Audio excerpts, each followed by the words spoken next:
Okay, lovely people, what I have here are two TFS Enran 2s. This is a green 7D Silnylon, and this is the camel coloured 10D polyester.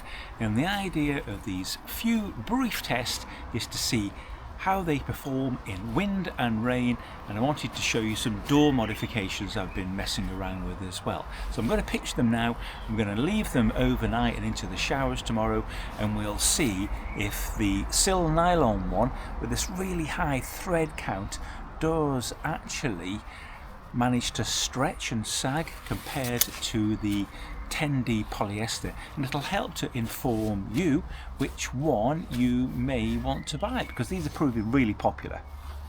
And hopefully tomorrow I'll be doing a wind test as well.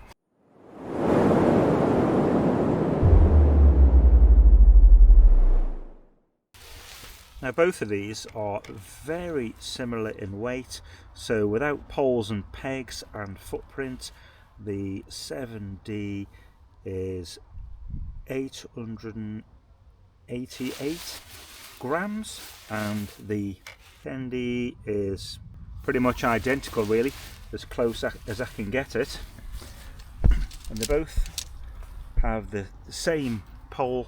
So if you want to know more about the specs, have a look at my first video on this tent, having a look at the stats. This is more about the comparison. If you're really after a colour comparison, this Silnylon floor on the Camel 10D polyester is actually the same khaki that's on the 7D khaki Enran 2, and this is the colour of the Camel 10D polyester. I've set all of the trekking poles to the same length. So here we go, this is them both pitched. The 7D in the green Silnylon and 10D polyester in the Camel, and with both I've used a total of 8 pegs, just 3 at each end and 1 at the bottom of each pole. I've tried to get equal tension in both, and they both pitch very nicely. They're very similar feel to the material on both tents. I would say that the Silnylon is somewhat more silky, and of course it is a little finer. So I don't know how much it's going to rain, but I'm going to leave them both out here for about 20 hours, and it is very humid, like summer humid. Now I just wanted to show you a change I've observed on the Enrans. So you can see at the bottom of the inner here on the 2-person Enran 2 sill, there's no extra attachment points at all, and when we go round this side, all there is the little label there, and of course the spacing control guy across. But I don't know if it's a new addition, but you can see here they've made a change, or there is a difference with the 10D, and that is at the bottom they've put this little hook part here that you can actually clip on to the bottom here, and that bit of green is mine, and you can slide it along. There's a bit of friction to that to make a bit more of a door area, or you can actually clip it all the way to here. You can take that off and you can clip it all the way to there to make a larger inner tent, but of course virtually a non-existent vestibule. And then the other side I've made a bit more of a modification, which I hope you enjoy. So I'll show you that on some video now I did earlier, along with this door modification, but for now there's just the hook there, and it's that time in a tent's life where the maker sets it free and they probably cringe with horror when we start tinkering and changing parts. Now, one of the minor criticisms of this tent has been the tie-back method for the door hooks up inside on this loop up here, and of course on this two-man version that means the rain can come in this part. Now, there's been a few solutions knocking around on the internet.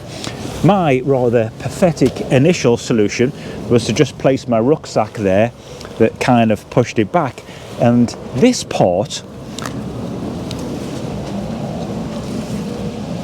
was just loose.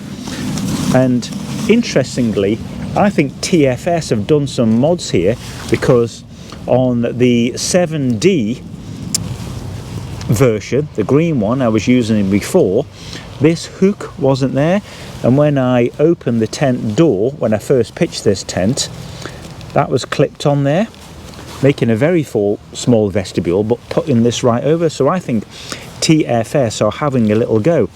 Now, Novice Wild Camper come up with the idea of placing a big tent peg there and kind of pushing this back, and this new edition is not my own. This was the idea of Over the Hill Wild Camper, who's got an Enran 2, and he just actually attached this to a little label. There's one on the other side, I'll show you, and use one of these bulldog clips that's available on Amazon and clipped it onto the line there, and that grips perfectly on there, so you can kind of like slide that backwards and forwards. And one of the reasons I think TFS are thinking about this is I found this knot in the line here that suggests that's a kind of a suggested limit to push that back to make a larger vestibule for cooking in, so you can just slide that backwards and forwards. But of course I've put the line and small bulldog clip. I'll put a link below to where you can get these on Amazon. A really kind of like useful bit of kit, to be honest. So that's an option for making the vestibule bigger. Now, a lot of us are waiting for the Enran 1 4-season inner. There's one or two videos popping up with the Enran 1 with a 3-season all mesh inner, but I know a lot of us are looking forward to the 4-season inner, so it'll be rather like this one, but one person. Now, I had an idea as to how you could kind of partly convert the 2-person 4-season inner into a more kind of like 1-person and have a much larger vestibule, because this is the typical shape. This is the label that was just on, and this is the new hook that you can kind of clip onto the line here. So I think I'll show you this door mod first. Now, my suggestion that I'm just playing around with the door is, normally you just place this hook, this toggle onto the central loop over here, but I decided to try attaching a grip clip onto there, and that works. That holds that back, and if you zip this down a little bit, you've got a sheltered door that's not quite overhanging the inner, and you can vary that amount. Now, a slight problem with this is these normally grip on material, but this 10D material is so fine, it does actually slide along. It's enough to hold the door back, but a little wind catching under here and it'll probably slide. So it's a possible solution and doesn't look like it's going to damage the tent at all, but could be better, Dave. Now, another solution is to just get a little bit of elastic and place it on the end of the zip toggle and guy there, so a bit bungee cord. I know this looks a bit scruffy, but I'm still experimenting with the length. And then what you can do then is 2 things. One, is that I can undo the inner tent, let that pop back, and clip the door on that toggle there. And then what I've got is this door kind of hanging down here that will roll up, and I've got a really large vestibule then.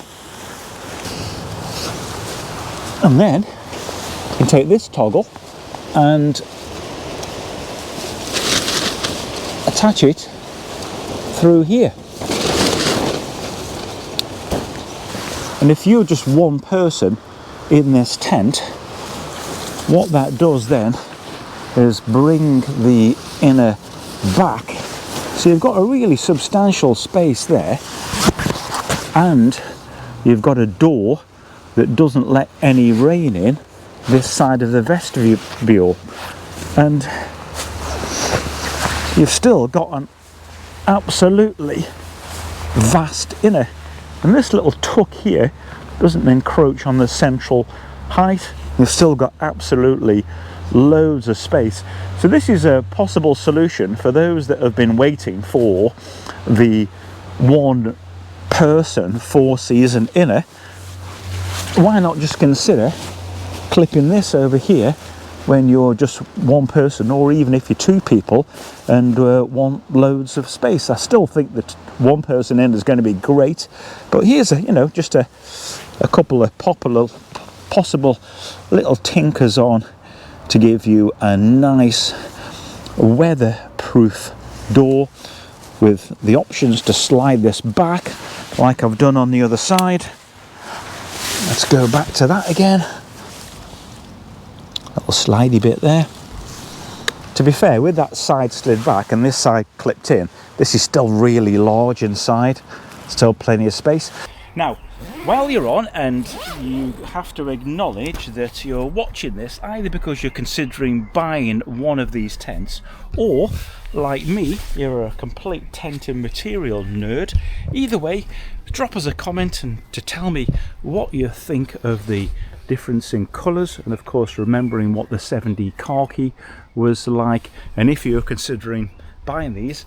And either way, there's no benefit to me to be doing this other than my own inquisitiveness, which I wanted to share with you. So it's got to be worth a wee like. Click on that at the bottom, and why not subscribe while you're at it. So thanks very much, and let's find out what happens overnight and tomorrow.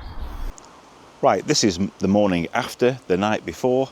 There was some dampness last night and a shower late, and I came out and inspected them, and I found that the 10D poly was standing a bit stronger at the rear, and that one's a little bit looser. It's got more flex to it, but as you'll see, there's no appreciable sag in the material.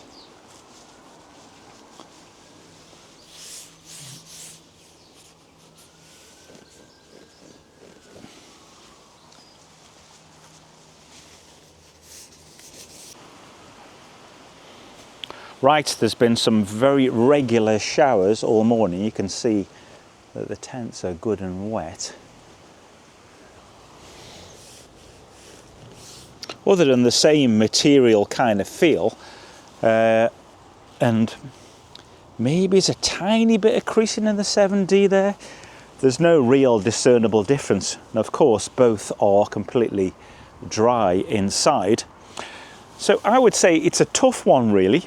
Because the weight is the same. The stretch, it seems to be almost exactly the same. According to TFS, I'll put a link to their video below that talks about fabrics. Silnylon, this is double-sided Silnylon, is stronger weight for weight than the polyester. So, but that's a slightly higher grade, but I still think, according to their figures, that the Silnylon is going to be slightly stronger. I know that the 10D polyester is also more UV resistant, so I think if this tent was out a lot in wet conditions, it would be the one to go for. I think it's personal choice really. The Silnylon feels absolutely lovely, and of course I think the ultimate combination is to buy the Enran 2 and a separate one-person inner, so you've got the best of both worlds. It's £84 on Camperlist now to buy the separate one-person inner.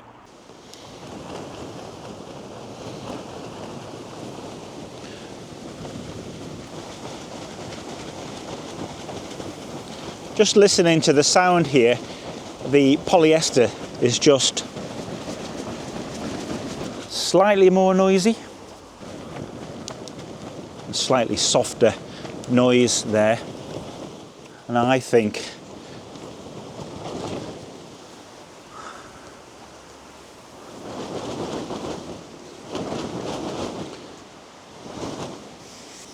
yeah, both shedding water equally well really. That's probably drying faster because it's in the sun. Good. Difficult choice, just all about your preference of material and colour. I really like the khaki colour that I think the polyester and the Silnylon also come in. I'm not sure about the camel, I think it's personal preference. It'll definitely blend in well. So you know what, I'm not doing a separate wind test because the structure, dimensions and everything is exactly the same, and the only difference is there's a slight amount of more elasticity and perhaps give in the Silnylon version. But in the wind that's happening here today, in the garden, you can see very little difference, and I think it's just a subtle difference in noise with the poly versus the Silnylon. I think the polyester is just a little bit more clappy, crispy.